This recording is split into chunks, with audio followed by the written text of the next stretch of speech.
Hey everybody, so I'm in the stage right now with this work, just as far as demonstration purposes. I'm going to go through this really quickly and make some final marks, and then I'm going to start to think about how I'm going to add the text and see what we can do for that. So what I'm going to do is I'm going to readjust some things in the shirt. So I'm just going to go in here and kind of paint over top of some of this really harsh shadow that I put earlier. I'm just going to go in here and paint over top of that, kind of dull that stuff back down a little.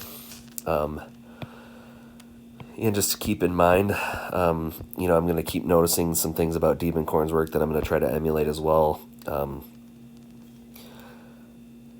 actually going to get some of this lighter value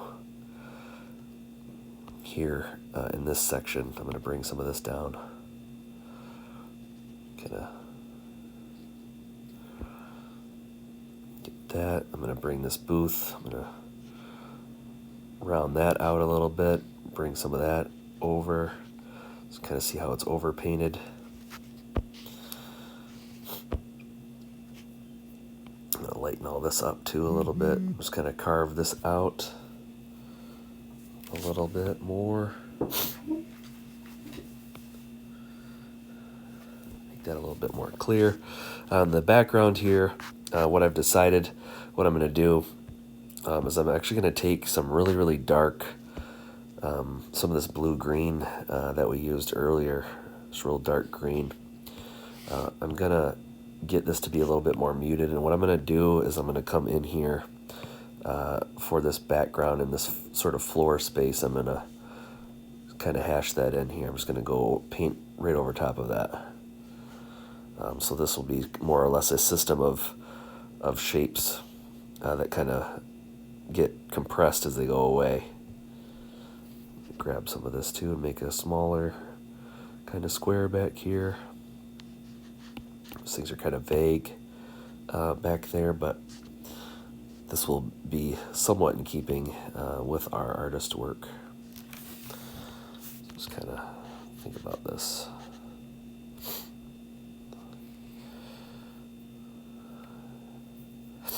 It's not quite as dark as I wanted, so I'm going to look in Diebenkorn's work here and see where the darkest areas are. And it seems like some of these dark blue greens is really what he used to. It doesn't seem as though he maybe used as much like black value, where it was just straight up like Mars black, or like that, in sort of in painting terms. So I'm just gonna grab like, I'm gonna go with this green again, but I'm gonna grab like a real dark green. We do see some dark values in the ceiling of this, and some of these other surfaces underneath some of these structures and things too. We see some darker values maybe that happened earlier. So let's go in and readdress these darker areas like the table and things as well. I'm going to get a little bit better brush out here for this. I'm just going to use a different one to see. I'm going to use something a little more, has a little more texture added to it. This jagged sort of brush, and we're actually going to get this to be darker. So kind of get some of these things going here. And all I'm doing right now is I'm just going again over top of this table, different value, and I'm just using some marks that are in keeping with the width of this table.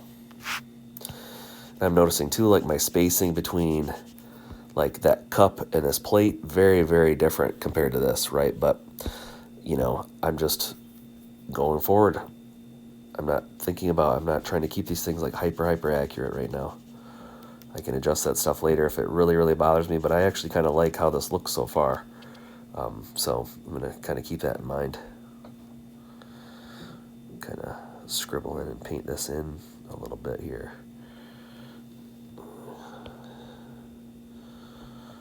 Use really, really light pressure.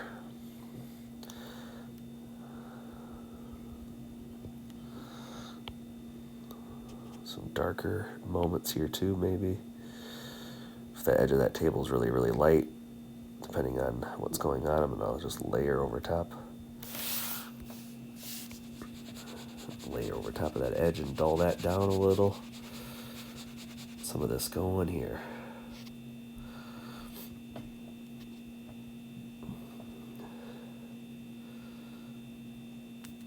So I'm hoping, this type of a project for all of you is enjoyable, educational as well. You're really practicing looking at things and noticing these subtle differences between objects, and not just photographs, but other people's work, and things as well. So it is my hope that by doing this type of thing, all of you will understand, artists work a little bit more, and how they come up with some ideas for these things, and how their methods as well.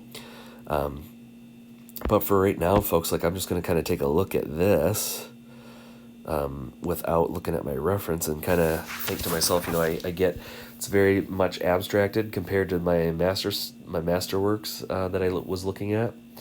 It is, I think, keeping some of those ideas of Diebenkorn's work, and I'm just going to kind of readdress this shirt here, and then what I'm going to do is start to move into think about how I'm going to place some text in combination with this work, because that's part of the challenge here with this project as well. So as far as text goes, some of you might choose text from a lot of different places. So you could be choosing text from song lyrics, quotes that you hear, film. Obviously there's scripts and things for these films that all of you are inspired by, dialogue, voicemails, text messages. You really can appropriate text from anywhere for this project. But what I want you to think about, and some of the helpful sort of PDFs and things that should be posted for all of you, is you want to think about, what is your text doing to your work?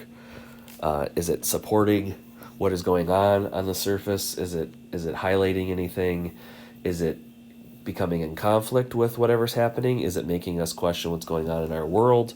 What are you doing with this text, and how are you getting it in there? So for myself, the text that I've chosen, or the words at least, I've just selected from this specific scene in Pulp Fiction, when Samuel L. Jackson's character is kind of telling his partner that he's no longer really interested in, being sort of a gun for hire, a hitman anymore, and that he wants to walk the earth, is sort of the quote. And he's kind of come to this spiritual kind of awakening in the film, and and there's a lot of references to that, obviously, throughout the film, and things that he's experienced. And now he's saying he's done.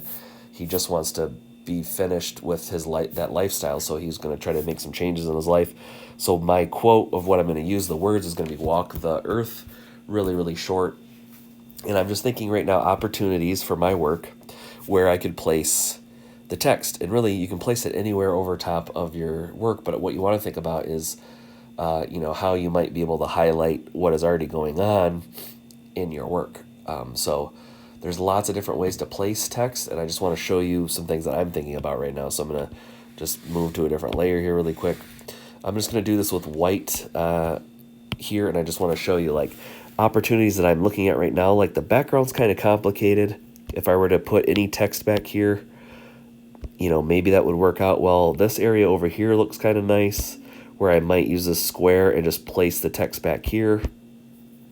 I might even do something more dimensional, where it actually follows, the sort of flow, or the lines of, some shapes and forms and things. But I'm going to try to do something kind of, dramatic here for myself. And if I don't like this, what's nice is I can work this stuff out in Sketchbook. I can kind of think to myself, I can sketch this out as far as my placement, but I'm going to use those words, "walk the earth," and we're going to see what that phrase does in combination to this work that we've done so far. So I'm going to place this phrase really close to the head form of our figure. So I think about, if these were rulers out here, I'm going to put the text in this space in here. That's just going to be right next to the head, and we're going to see what that looks like. So I'm going to put "walk the earth." Walk, and I'm just writing this out with my handwriting. Walk the earth.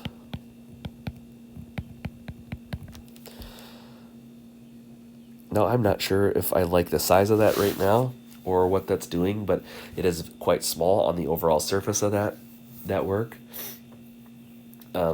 Let's try something else here. We'll go back in time a little bit. I'm going to get my brush to be even larger, and I'm going to write it just right over top of this, basically this entire background, but I'm going to try to do this kind of in more dimensional.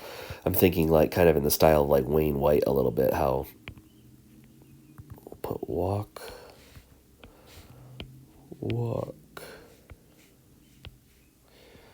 and then I'm going to make this brush a little smaller. I'm going to put the word the kind of small, the,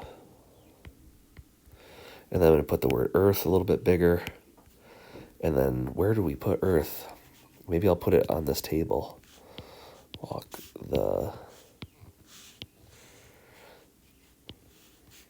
kind of come up here and make this like dimensional so it fits the flow. And put it that it kind of interacts with the the work that we've done, the figure. And we'll put this H kind of in the corner. Walk the earth.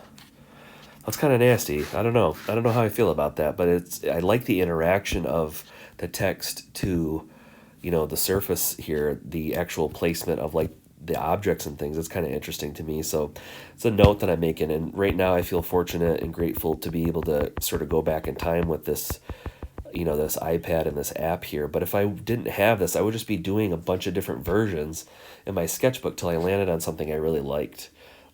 You could also cut out and collage your text on here. You could do lots of different things. You could even change, the style of your text. I was doing something pretty like sort of blocked out. I'm going to try something where I try to do something a little bit more like scripty, or more sort of like a handwriting or a calligraphy. So let me try to do this here really quick. So what if I did if I went like this where it said walk.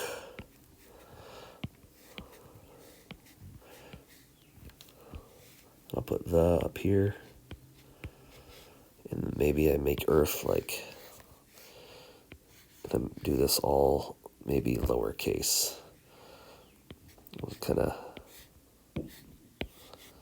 I'm just kind of plotting that out. I don't know. That maybe isn't the style of that text. Maybe isn't in keeping with the film as much, or my ideas early. But you have to kind of try some things, folks. And I challenge all of you to consider too, is I could have maybe done the text a lot earlier in the work, or maybe you do it in a very similar kind of, like meme format or something. I know that, you might have a moment where you have a work, maybe this is imagine this is your final work here.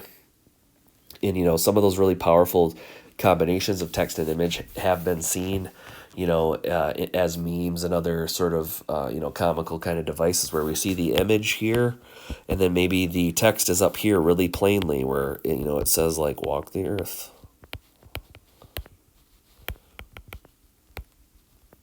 And it fits this kind of rectangular idea. Other things to consider too with text and image, there's nothing stopping any of you from potentially using emojis or different symbols and things too, in your work to communicate some text as well.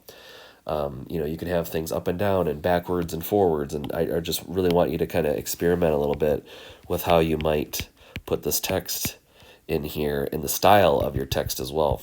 You could go really, really bold, and go right over the top of the work maybe as well. And I'll try that out if I just go like this.